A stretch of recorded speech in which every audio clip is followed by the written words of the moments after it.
हमारा मनोबल बढ़ेगा आध्यात्मिक दृष्टिकोण से। और आध्यात्मिक वातावरण निर्माण कब होगा?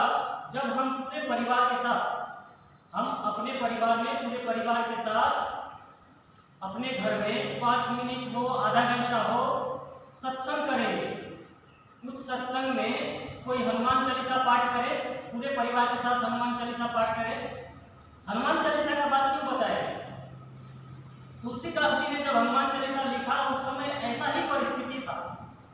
ऐसा ही परिस्थिति को देखते हुए तुलसीदास जी ने उस समय हनुमान चालीसा का रचना किया था कि उस समय के लोगों के अंदर मनोबल शक्ति बढ़ाने की आदर्श चिंता को लेकर।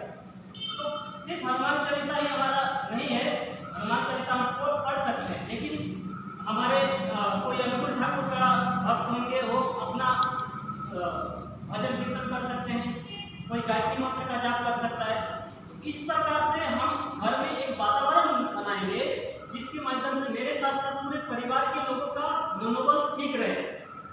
रोग आने से पहले अगर हमारा मनोबल ठीक है तो हमें रोग तुरंत आकर्षित नहीं कर सकता है। दूसरा बिंदु बताया पर्यावरण, प्राणवायु। कुछ समय पहले हमने यहाँ पे देखा प्राणवायु। इसको क्यों प्राणवायु बताया गया है? क्योंकि हमारा प्राण कुछ अलग चीज नहीं है। इंसान का श्वास बंद हो जाए बस मर जाता है, उसका प्राण वो श्वास ही है। तो श्वास को हमारे अंदर ठीक तरह से संचालन कैसे किया जाए, इसका माध्यम है प्राणायाम। प्राणायाम करें प्रत्येक दिन, परिवार के सभी लोगों के साथ हम कुछ समय तक प्राणायाम करें, कुछ आसन करें, कुछ व्यायाम करें। तो इससे हमारा प्राणवायु जो है वो मजबूत रहता है।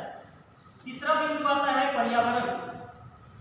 इस महामारी के साथ सबसे प्रमुख एक भूमिका निभा रहा है उसमें पर्यावरण। पर्यावरण में क्या है? हमारे पौराणिक संस्कृति में था कि हम घर पे यज्ञ करते थे। कोई भी अगर ऐसा अनुष्ठान हो, कोई पूजा अगर हमारे घर पे होता था, उसमें हम यज्ञ करते थे।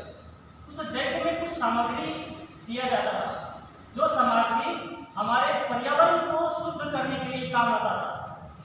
ये केवल आध्यात्मिक दृष्टिकोण से भगवान को खुश करने के लिए नहीं था, इसमें बहुत बड़ा वैज्ञानिक रहस्य छुपा हुआ है।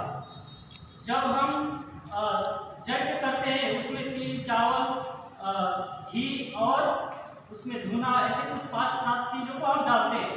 उसको डालने के बाद जब जल जो निकलता है उसमें से एक ऐसा केमिकल बनता है जिसके माध्यम से हमारे घर में जो प्रदूषण होता है उसको निकाल के बाहर फेंक देता है। इतना उसमें ताकत होता है। तो पर्यावरण। दूसरा है तुलसी माता का पूजन। हमारे आंगन में कहाँ पे तुलसी माता का पौधा होना चाहिए?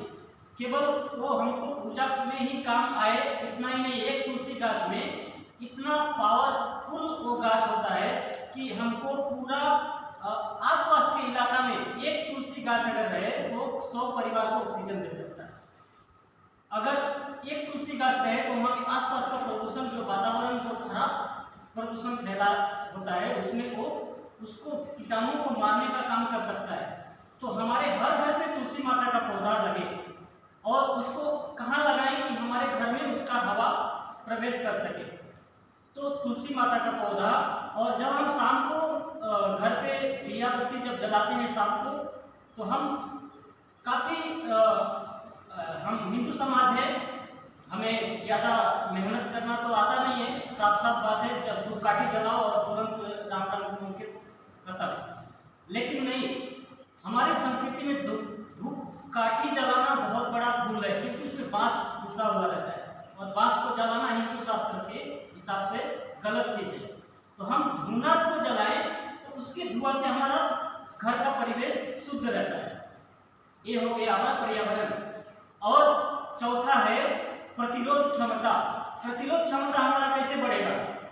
तो हम हमारे घर पे जो बुजुर्ग लोग जो हैं उनसे अगर हम पूछें तो बता सकते हैं कि वे आज 100 साल तक जिंदा क्यों हैं। क्योंकि वो लोग सब कुछ वो अपने जीवन में आनते थे, लाते थे, भोजन के साथ हो, किसी भी प्रकार के हो। तो काढ़ा को हमको काढ़ा पीना चाहिए। काढ़ा में क्या क्या सामान आता है सबको पता है। काढ़ा किलो के काढ़ा पी सकते हैं, हम लौंग, तुलसी, गोलमरीच, अदरक ये सब डाल के काढ़ा बना के हम पिए, चाय के बदले में काढ़ा पिए तो हमारा रोग प्रतिरोधक क्षमता बढ़ता है। फिर भाप ले सकते हैं हम, गर्म पानी का भाप, गर्म पानी उबाले, उसमें थोड़ा फिटकरी डाल दें और उसका भाप निकले तो उसको हमको अपने अंदर लेना चाहिए। इससे हमारा गला साफ रहता है और हमारे छाती में भी अगर वायरस अगर बंद है जाके तो वो उसको मारने का काम कर सकता है। काढ़ा, भाप ये दो तीन चीज हम ले सकते हैं। अंत में जो है सावधानी, सावधानी का क्या है कि हम कोरोना खत्म, दूसरा लहर हमारा खत्म हो गया, तीसरा लहर आएगा कि नहीं आएगा ये संभावना दिख नहीं रहा है या दिख रहा है क्या है, ये सोचकर हम मास्क पहनना बंद कर दें, हाथ धोना बंद कर दें तो निश्चित रूप से अभी भी कोरोना हमारे बीच में ही है और हम उससे ग्रसित हो सकते हैं। इसलिए सावधानी तो हमको हमेशा बरतना ही पड़ेगा। हम मास्क को पहने, 2 गज की दूरी बनाए रखें, जब भी बाहर से घर पे जाए तो हम कम से कम साबुन से हाथ धोए। ये 5 चीज़ों को अगर हम अपने जीवन में उतार लेते हैं, ये 5 चीज़ों को हम अपना घर पे अगर सभी के साथ करते हैं तो आशा ही नहीं, विश्वास है कि हम ये खुद अपने पास नहीं रखेंगे, अपने साथ साथ गांव के आसपास के परिवार, आसपास के गांव में भी हम चर्चा करें कि कैसे तृतीय लहर से हम इस देश के लोगों को संभाल सकें। क्योंकि सिर्फ कोरोना ही हमारे देश के लिए अभी खतरा नहीं है।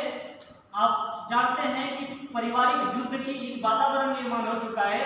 इसमें ये परिस्थिति ना आ जाए कि लोग